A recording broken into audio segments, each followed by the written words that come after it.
Boa noite. Hoje vamos falar sobre os prolactinomas. Prolactinomas, como o nome fala, é propriamente um tumor benigno que se acomete dentro da adenohipófise. Tá? Esses prolactinomas são secundários a células produtoras de prolactina, ou também chamadas células lactotropas. Tá? Elas são produtoras do hormônio prolactina, beleza? Então, é um tumor benigno, é o tumor mais frequente de todos os tumores que acometem a adenohipófise, tá? Bom, antes de entender um pouco sobre o prolactinoma, vamos falar um pouco da prolactina, tá? A prolactina é um hormônio produzido pelas células lactotróficas, como nós já tínhamos falado, né, da hipófise anterior. Ele, na real, é um polipeptídeo, uma proteína de 199 aminoácidos, cujo codificador cromossômico se encontra no cromossoma 6. Tá? Normalmente, existem 3 tipos de prolactina. Se o organismo é capaz de produzir os mais variados, ou mais variadas formas de prolactina. A mais comum é a forma monomérica, tá? É a forma de uma sola fração, de uma sola estrutura, chama-se monomérica, tá? Então, normalmente esse tipo de prolactina produzida na forma monomérica é um aminoácido de um peso molecular de aproximadamente 23 kilodaltons, tá? Ela se encontra em aproximadamente 80 a 90% de toda a prolactina produzida, tá? E o excesso desta prolactina é o causante do quadro chamado hiperprolactinemia. Tá? Quando nós encontramos um número excessivo de forma monomérica, clinicamente é a forma mais frequente para poder diagnosticar quadros de hiperprolactinemias. Aí nós temos que diferenciar duas coisas. Uma coisa é ter hiperprolactinemia e outra coisa é ter prolactinoma. Tá? A hiperprolactinemia é simplesmente a secreção exagerada, excessiva da prolactina, tá? Enquanto o prolactinoma é o tumor que pode desencadear hiperprolactinemia, tá? Considerando que prolactinoma não é a única causa de hiperprolactinemias. Nós vamos discutir mais para frente que existem algumas situações onde nós podemos encontrar quadros de hiperprolactinemias. Combinado? Agora, a forma monomérica não é a única forma de prolactina encontrada. Nós podemos encontrar uma junção de duas formas monoméricas, tá bom? E essa junção de duas formas poliméricas, de duas formas monoméricas, desculpem, vamos chamar da forma dimérica, tá? Ou também no argot popular, na forma comum, no dia a dia, se conhece como Big Prolactina, tá? Onde o peso molecular está entre 45 a 60 kilodaltons, mais ou menos o dobro daquilo que seria a monomérica, tá? Em outras palavras, às vezes você poderia dizer que é uma forma não fracionada da forma monomérica, tá? Porque normalmente quando você produz em forma dimérica e que tem que ser fracionada ou quebrada as ligações de hidrogênio para poder virar monomérica, tá certo? Mas essa forma não avançou, não se quebrou e ficou numa forma dimérica, tá certo? Também se acomete encontra-se entre 10 a 15% das formas de prolactina, tá? E a forma polimérica é aquela forma onde nós podemos encontrar estruturas até com 3, 4, 5 formas monoméricas ligadas, tá? A essa forma nós vamos conhecer como polimérica, tá? Com um peso molecular de aproximadamente 100 kilodaltons, ela vem a formar uma estrutura que nós conhecemos como Big Prolactina, grande prolactina, né? Acomete mais ou menos 10% da produção total de prolactina. O excesso na produção tem sido denominado como macroprolactinemia, tá?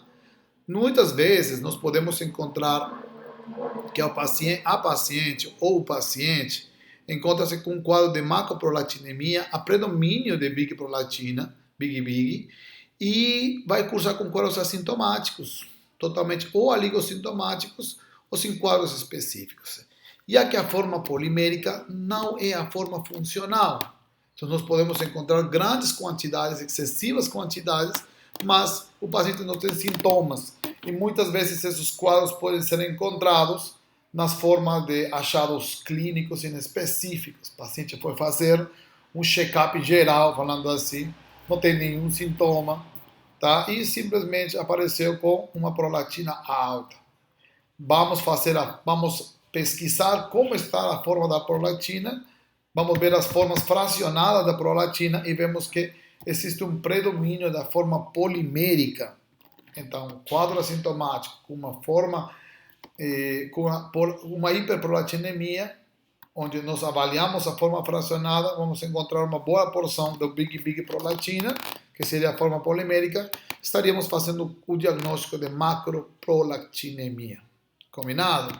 Então, só para concluir, prolactina, o hormônio produzido pelas células lactotrofas da hipófise anterior, tá? Existem três formas, forma monomérica, dimérica e polimérica. A forma mais comum é a forma monomérica. Entre 80% a 90% da produção é responsável da monomérica. É aquela que causa o quadro clínico de hiperprolactinemia, tá? Quadro clínico associado a um excesso de forma monomérica é a forma clássica clínica que nós vamos poder evidenciar. Existe outra forma, a forma polimérica, que é uma junção de várias proteínas de prolactina não dissociadas, que vai ser a causante da macroprolactinemia. Como a forma polimérica não é funcional, nós podemos encontrar um nível de prolactina alta sem quadro clínico nenhum, tá? Aí, nesses casos, nós podemos fazer um diagnóstico ou fazer um diagnóstico de macroprolactinemia, tá? Vamos ver como seria o controle da produção da prolactina. Se vocês olham na hipófise anterior, o principal regulador, tá, da prolactina encontra-se aqui no azul. Olhem o azul aí, tá? O principal responsável da regulação da prolactina vem a ser a dopamina, tá bom? Mas uma coisa interessante que quero que vocês entendam é que a dopamina ele vai exercer um efeito de inibição. Como assim, professor? A prolactina tem uma secreção constante, uma secreção autócrina, uma produção própria da prolactina, tá bom? Então, se não tivesse ninguém para inibir, ele vai produzir prolactina de forma contínua, tá? Então, o que acontece, o que se acomete no cérebro? Nosso hipotálamo vai secretar o neurotransmissor dopamina para fazer um efeito negativo, um efeito de inibição na secreção da prolactina. Está me entendendo? Não um efeito secretor da prolactina, é um efeito inibidor da secreção. Por isso que vocês olham aqui a palavra dopamina, vem ali a seta em azul, vem esse valor negativo aqui junto com a dopamina. Então a dopamina vai exercer um efeito inibitório na secreção de prolactina. Combinado? Então, mas existem alguns outros estímulos que podem funcionar como estímulos secretores, como estímulos que estimulam a secreção da prolactina. E um deles vem a ser nosso estrogênio, ou estrogênio, principalmente estrogênio feminino, que por algumas causas fisiológicas, por exemplo, como a gravidez, pode aumentar. Inclusive o estrogênio é tão estimulador no estrogênio, é que ele não somente estimula a produção de prolactina, ele faz gerar uma mitose das células lactotróficas, gerando um incremento no tamanho, um incremento no número de células, tá? E aumenta a secreção. Então, tem uma dupla função o estrogênio. Ele tem a função de aumentar a secreção, como também de aumentar as células lactotróficas, tá bom? Então, imagine se vocês tivessem uma condição na qual estão usando algum tipo de anticoncepcional estrogênico. Então, também seria uma causa de hiperprolactinemia, né? Por isso, quando vocês tenham pacientes que cheguem nos seus consultórios com nível de prolactina alta, mulher, a primeira pergunta que tem que sair na anamnese se está usando anticoncepcional. Então, porque a causa do anticoncepcional funciona como um fator de estímulo na produção de prolactina, tá certo? Junto com ele, outra causa importante é que o TRH, vocês lembram daquele hormônio liberador da tireoide, que ia para ter até a glândula tiroidiana para estimular, ia dentro da hipófise, e nessa adenohipófise estimulava as células tirotróficas para produzir TSH, e o TSH iria para a glândula tiroidiana, beleza? Ele tem uma dupla função. A função de quê? A função também de estimular a secreção de prolactina, tá bom? Então, imaginem se eu tenho meu paciente com um TRH alto. Em que condições eu tenho um TRH alto? Vou ter um TRH alto em casos de hipotireoidismo. Por isso que algumas mulheres que apresentam quadros severos ou graves de hipotireoidismo podem apresentar também quadros de hiperprolactinemia, porque o TRH tem uma função estimulante das células lactotróficas, tá bom? Então, quais são as duas principais formas de estímulo da produção de células lactotróficas? É a inibição da secreção, tá? Um efeito inibitório na secreção pela prolactina e efeitos excitatórios, principalmente pelo estrogênio e pelo TRH nos casos de hipotireoidismo, tá bom? Existem outras condições que podem aumentar a produção de prolactina, aumentando a excreção deles. Alguns mecanismos não estabelecidos, como o aumento da produção de prolactina, pode se ver muito nas meninas que apresentam quadros de síndrome de ovários policísticos. Alguns outros tumores da adenohipófise que podem gerar algum tipo de lesão da haste hipofisiária, tá? Algum tipo de lesão inflamatória, tá? Ou de compressão, tá? Alguns tumores não específicos ou não produtores que são tão grandes que podem começar a apertar a haste, eles podem gerar quadro de hiperprolactinemia também, tá certo? Então, temos que aí aprender a diferenciar.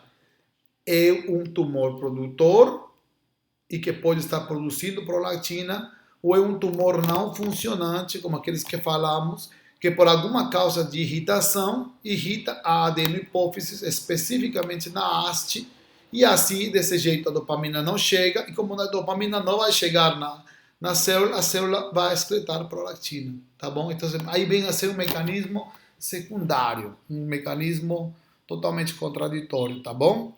Então, alguma produção anômala por uma questão de malformação congênita, na qual se produz moléculas anormais de macroprolactinemia, tá? E outras coisas que podem aumentar o nível de prolactina podem aumentar o nível de prolactina, seria por uma insuficiência renal ou uma insuficiência hepática. Por quê? Não porque vai aumentar a produção, senão porque vai diminuir a excreção, tá? Então, não vai sair a prolactina pelo rim, não vai ser eliminado, e este vai aumentar a vida média dentro do sangue, diminuindo o clearance, aumenta o volume dentro do sangue, né? Então, você vai aumentar a vida média dele. E por um problema de insuficiência hepática, ele não vai ser degradado, ou não vai ter a biotransformação hepática. E como não tem biotransformação hepática, o metabolismo reduzido e, porém, a vida média vai aumentar também, tá? Algumas condições que podem dar algum tipo de estímulo no nível hipotalâmico que podem aumentar a secreção de prolactina. Uma das principais causas, nós já vimos que era o hipotireoidismo primário. Quando tínhamos um hipotireoidismo, os níveis de TSH e TRH aumentavam tanto e o TRH funcionava como um estímulo direto, tá certo? Mas será o hipotireoidismo a única causa? Nós podemos encontrar também que aqueles pacientes que apresentam uma insuficiência adrenal, tá? Onde nós temos níveis de ACTH muito altos e níveis de CRH altos, nós também eles vão funcionar como um estímulo positivo para a secreção de prolactina, tá certo? E agora, nós sabemos que a dopamina vai exercer um efeito inibitório na secreção dele.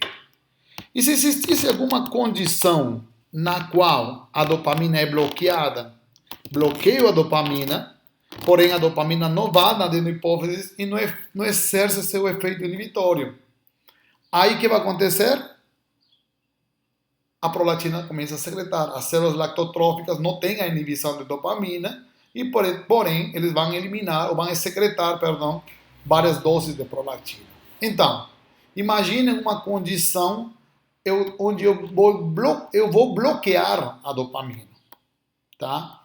Então, existem alguns medicamentos que podem exercer essa função, tá bom? De inibir a dopamina, como são os neurolépticos, o haloperidol, a fenotiacinas, alguns antihipertensivos, como bloqueadores dos canais de cálcio, a metildopa e a reserpina, alguns psicotrópicos, tá?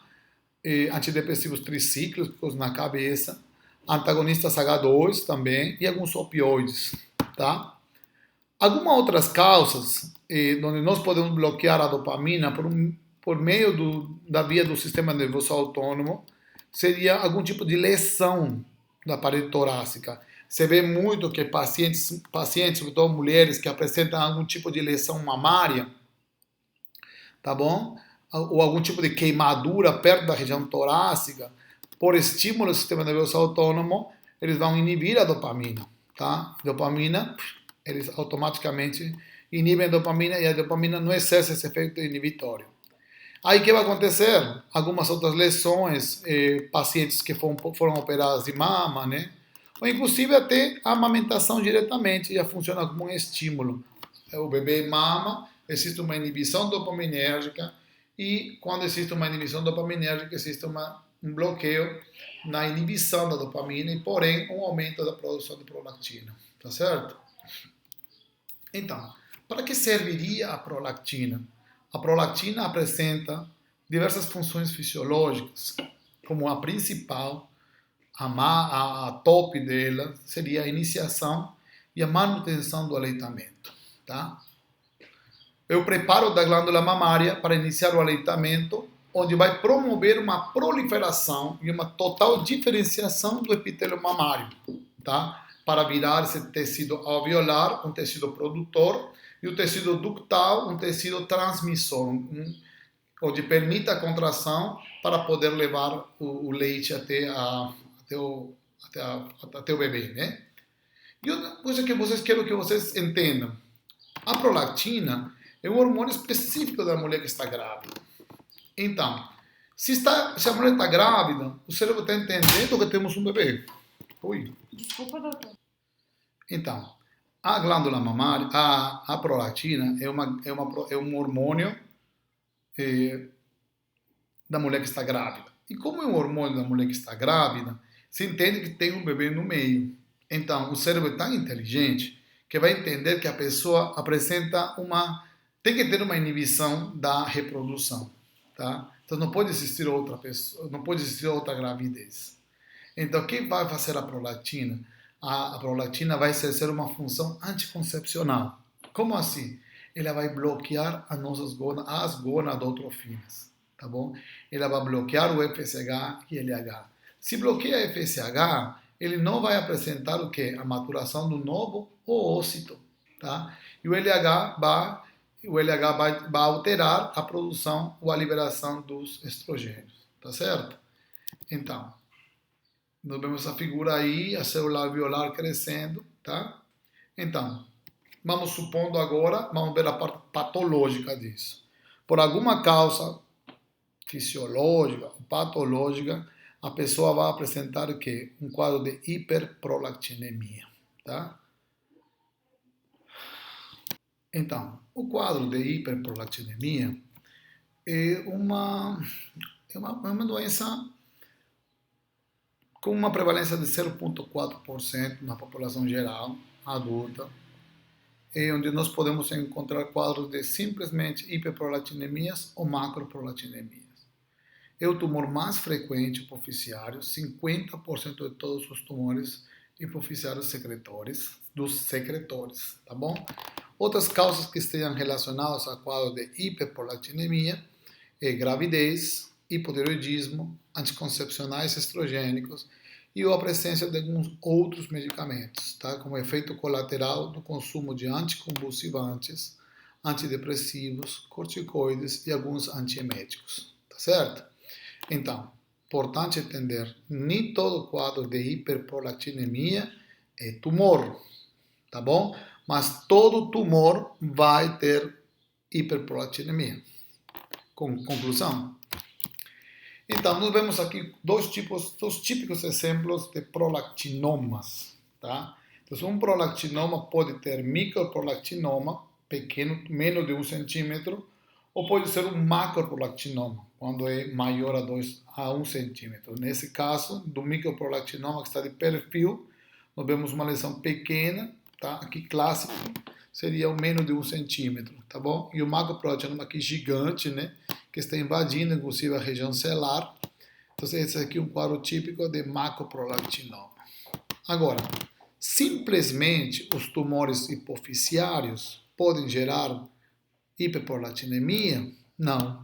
Alguns tumores que são hipotalâmicos, nós podemos ver aqui, por exemplo, um crâniofaringioma, que é um tumor específico da região hipotalâmica, ou aqui o tumor por cima da hipófise, a hipófise está aqui embaixo, aquela bolinha aqui, mas essa bola grande, imensa que está aqui, é um crâniofaringioma. Esse pode comprimir a haste hipoficiária e não permitir que a dopamina chegue até a adenohipófise, e como não chega à adenohipófise, a dopamina aumenta a secreção. Alguns meningiomas, tá, por invasão, podem ir lesionando e podem atrapalhar a secreção. Algumas metástases cerebrais, né, glioblastomas e tudo isso. Algumas lesões que nós já falamos, lesões de pele, né, por exemplo, por um estímulo do sistema nervoso autônomo, eles podem inibir dopamina e eles podem gerar quadro de hiperprolatinoma. Esse exemplo claro de uma lesão de parede torácica, por meio de uma queimadura, a paciente cursou com hiperprolatinemia e inclusive até com secreção mamária. Tá? E que vamos observar? Uma das coisas que nós falamos que a principal função da prolactina vai ser que iniciar e manter a produção de leite, né? A produção de leite para o bebê. Então, como não tem bebê, mas tem quadro de prolactinemia e for uma mulher, vai ter hiperprolactina, vai ter uma galactorreia, vai ter secreção de leite sem ter tido bebês.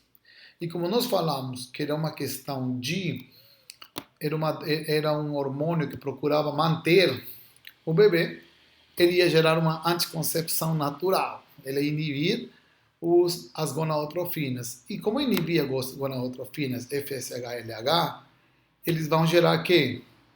Vai parar de menstruar. Então vai ter que? Amenorreia, tá? Ou dismenorreias, alterações menstruais, em outras palavras. Vai ter uma redução da libido, né? Vai passar que a mulher não queira ter sexo. Secura vaginal, dispareunia, ou também até infertilidade. E como o leite tem que ter um nível alto de cálcio, então ele vai fazer o quê? Vai permitir que o cálcio seja extraído dos ossos para levar para o leite. Então, pode desencadear um quadro de osteoporose, tá bom? Tá certo?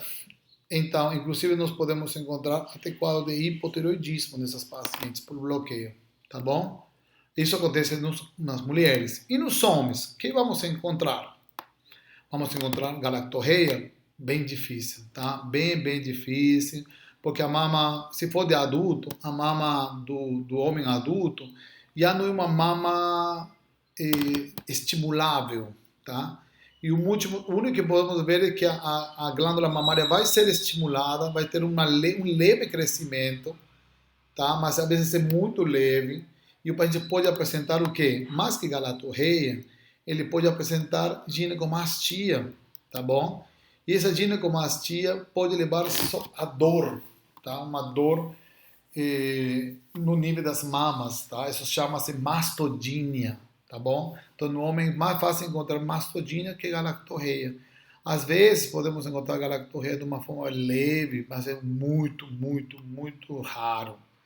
E o quadro de hipogonadismo, né? Hipogonadismo também, só que no homem, como não temos útero para preparar, nem ovários, nem nada, existe também uma redução do FSH-LH. Se existe uma redução do FSH, os espermatozoides não vão ter a maturidade, tá? E vai levar a uma infertilidade, tá? No caso da emissão do LH, vai ter uma diminuição também de testosterona, por isso vai levar a uma redução da libido, impotência, tá? E osteoporose igualzinho que nas mulheres, tá bom? Só que às vezes no homem está muito associado com o quadro de macroprolactinose, é decir, tumores grandes, tá? Que às vezes eles podem apresentar um quadro de secreção de prolactina associado a uma compressão, a um efeito neurológico de compreensão, tá bom? Então nós vemos este exemplo, né? Este era um homem de 42 anos que apresentava, além dos quadros de hiperprolactinemia, apresentava uma oftalmoplegia, assim, como se fosse uma paralisia do terceiro par craniano, né? Esse é outro caso aqui. Aí vemos que nesse caso tinha todos os sinais e sintomas próprios de uma hiperprolactinemia e tinha a prolactina de 372, tá bom? Que estava gerando uma compressão maciça. Nesse caso, nós vemos outro segundo caso de compressão de tumor por estruturas vizinhas, um homem de 38 anos que tinha uma cefaleia e uma alteração na perda visual, ou seja, a cefaleia própria de prolactina, mas também sim a perda visual, por um efeito de compressão de estruturas vizinhas, tá bom?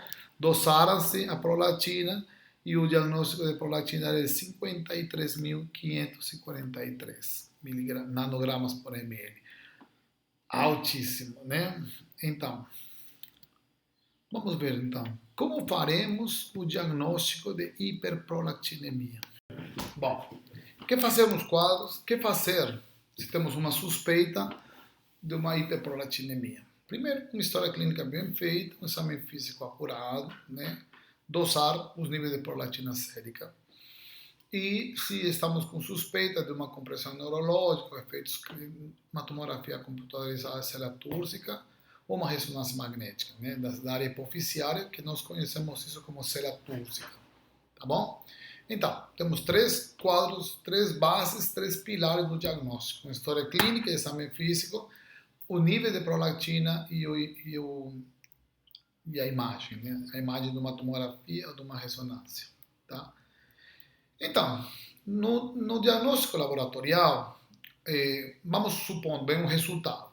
Quais são os resultados?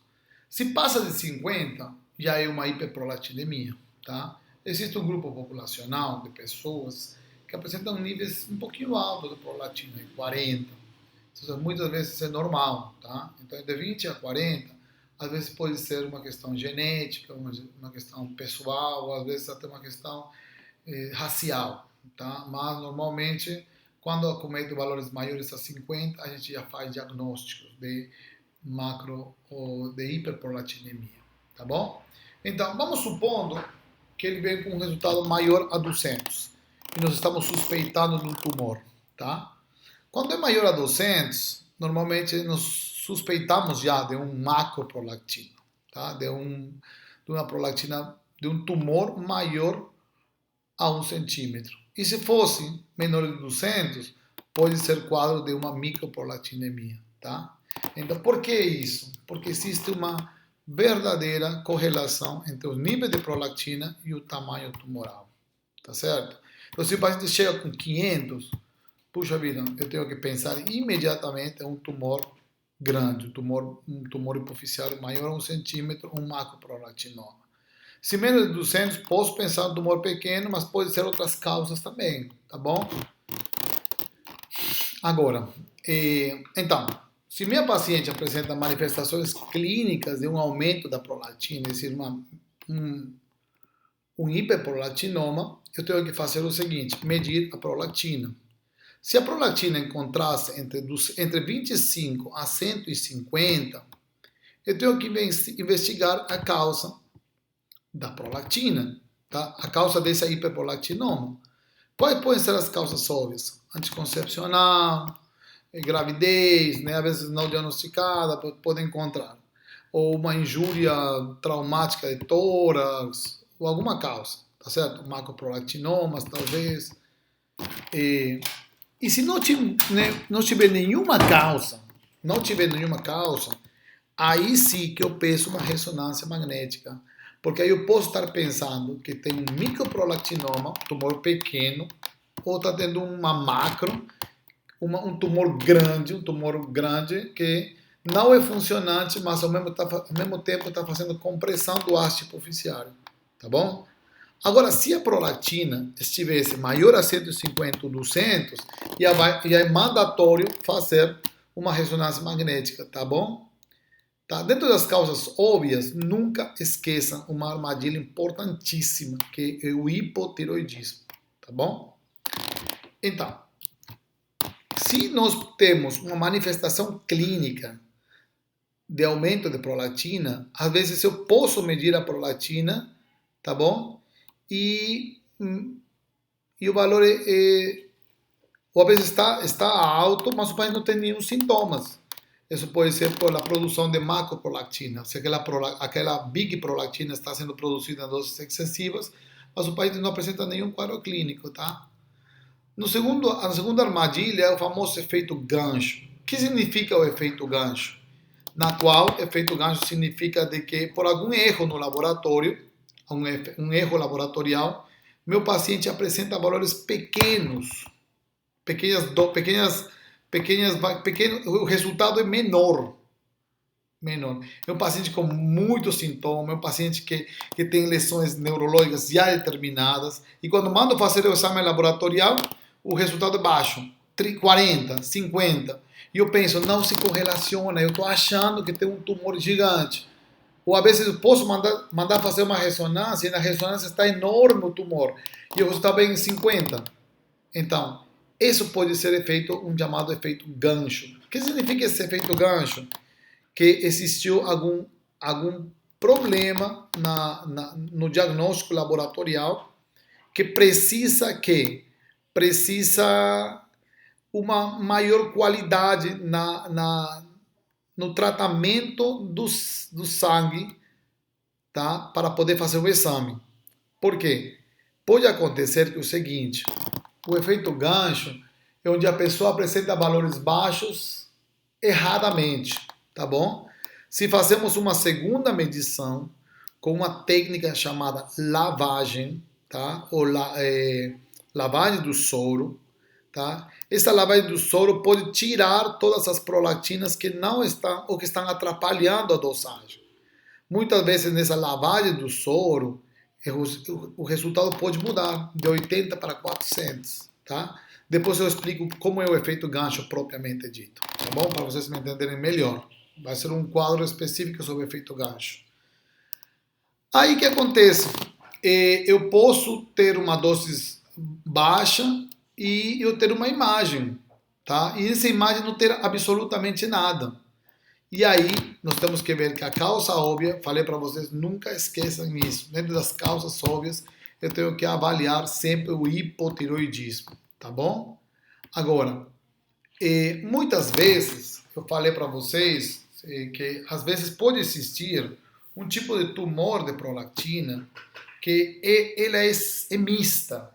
Uma parte é produtora de prolactina, mas a outra parte é miocística.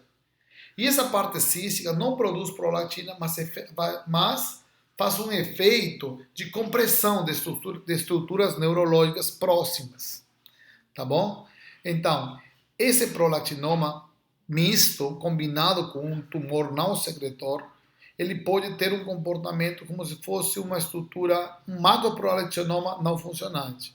Isso que nós conhecemos como prolactinoma cístico. Tá bom? Então, quando nós falamos de macroprolactina, não esqueçam de que nós temos três tipos de prolactina.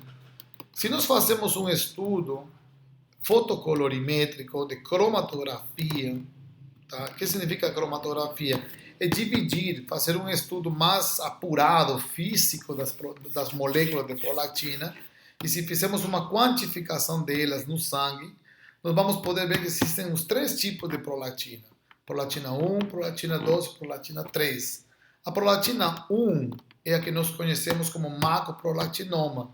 É aquele, perdão, a 1 e a 2 é a big prolactina e o outro é a big prolactina. Essa é a prolactina polimérica, é o tipo 1, e a prolactina dimérica é o tipo 2. E o tipo 3 é a monomérica, aquela prolactina mais pequena.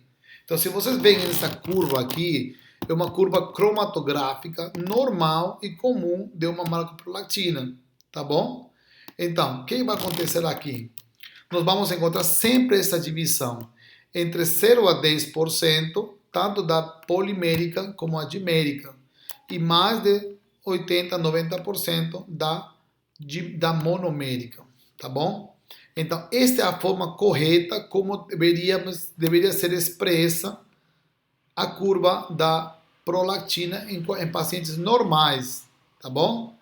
Então, se nós temos uma produção maior de prolactina 1 e de 2 e uma menor produção de prolactina 3, esse quadro está errado. Então, nós podemos encontrar e dizer que as formas não monoméricas, é decir, a polimérica e a dimérica, se encontram em uma forma maior.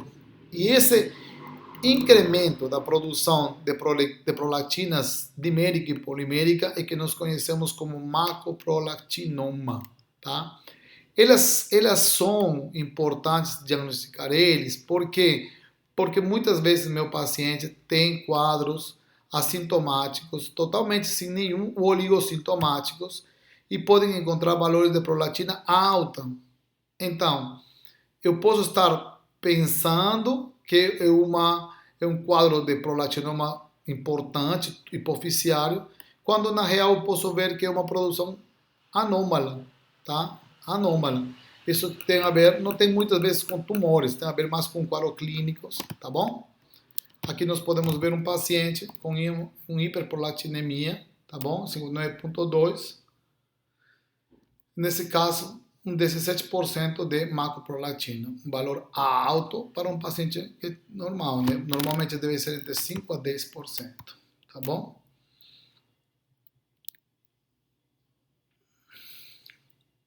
O efeito gancho, como falávamos. O que acontece? Vamos supondo que aqui, esse antígeno que está aqui, essa bolinha em branco, sem nada, é nosso antígeno, que seria a prolactina. Então, normalmente, eles vêm com... o exame é feito, o exame de prolactina, é feito com um exame de antígenos, um exame tipo PCR, tá bom? Então, normalmente, o que vai acontecer?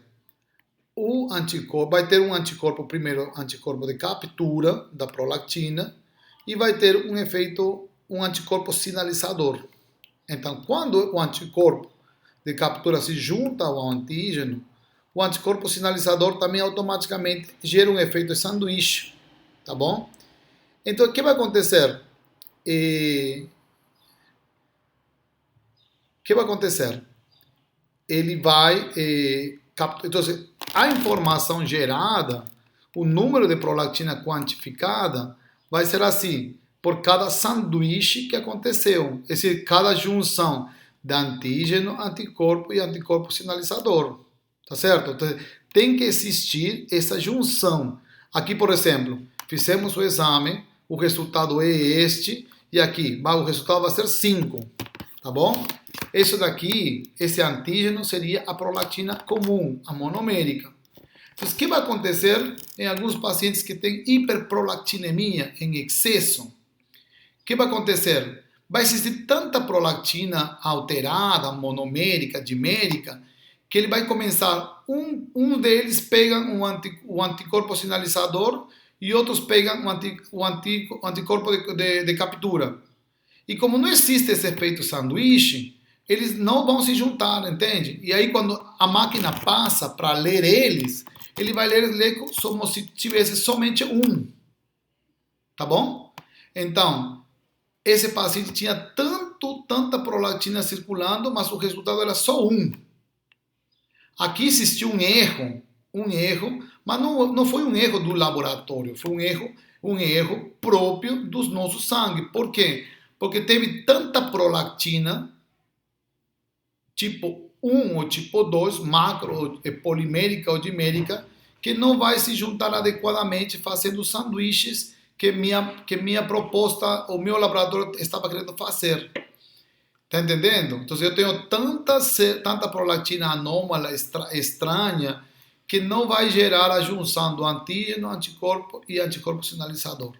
Então, o que vai acontecer? Na lavagem, é passar o sangue, fazer uma centrifugação para que algumas proteínas diméricas ou poliméricas se rompam, tá? Se limpem e sejam filtradas. E somente fiquem as monoméricas, para que as monoméricas capturem de novo, agora sim, o anticorpo de captura, o anticorpo sinalizador. Aí, o que antes deu 1, provavelmente no próximo resultado, depois da lavagem, vai dar 10, 20.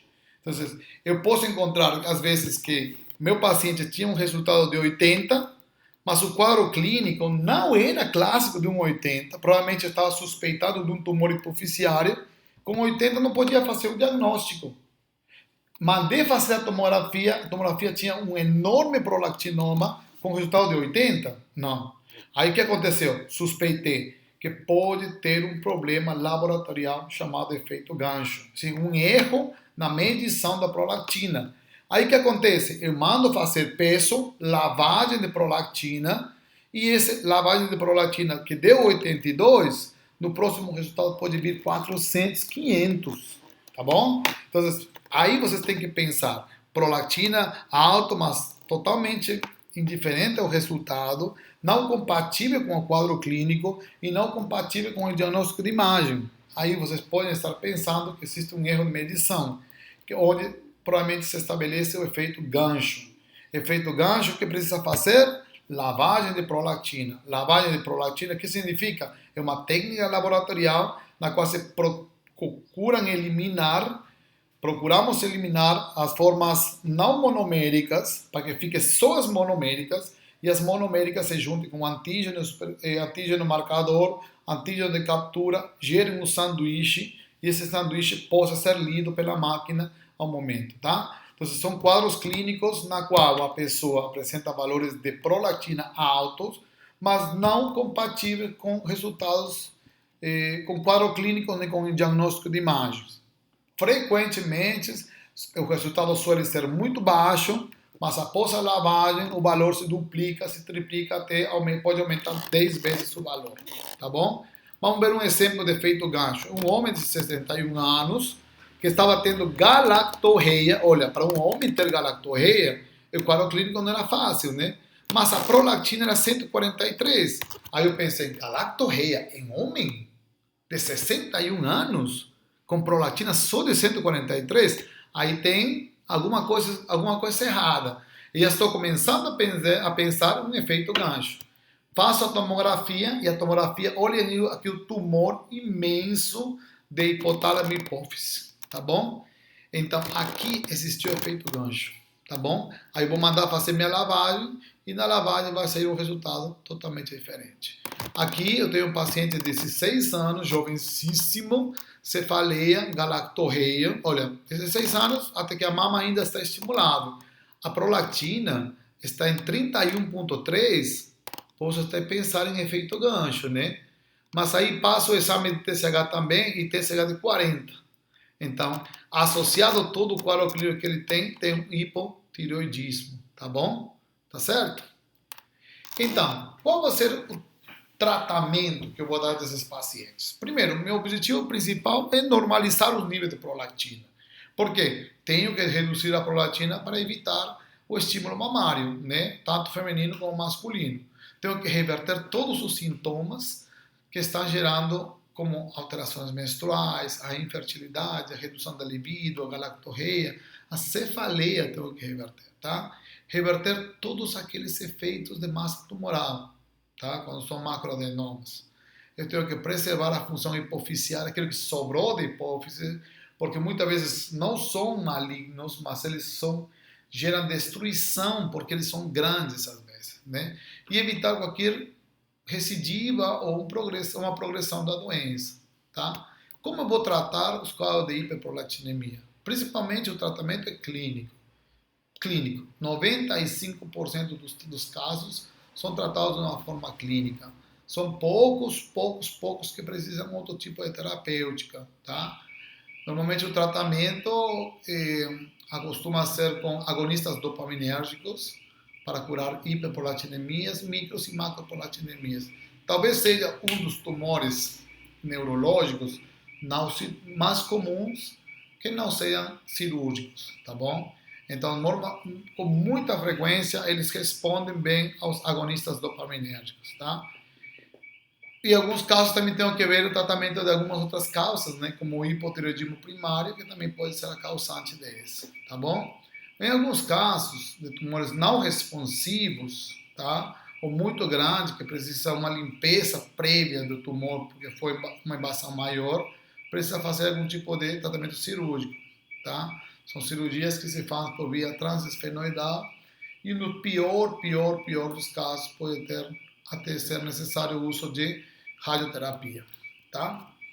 Agora, vamos falar um pouco de agonistas dopaminérgicos. Então, vamos falar um pouco dos agonistas dopaminérgicos, tá bom? Eles vão atuar diretamente no receptor tipo D2, que inibem a síntese de prolactina, tá? E o agonista dopaminérgico, como o nome fala, é uma dopamina, é um medicamento sintético similar à dopamina.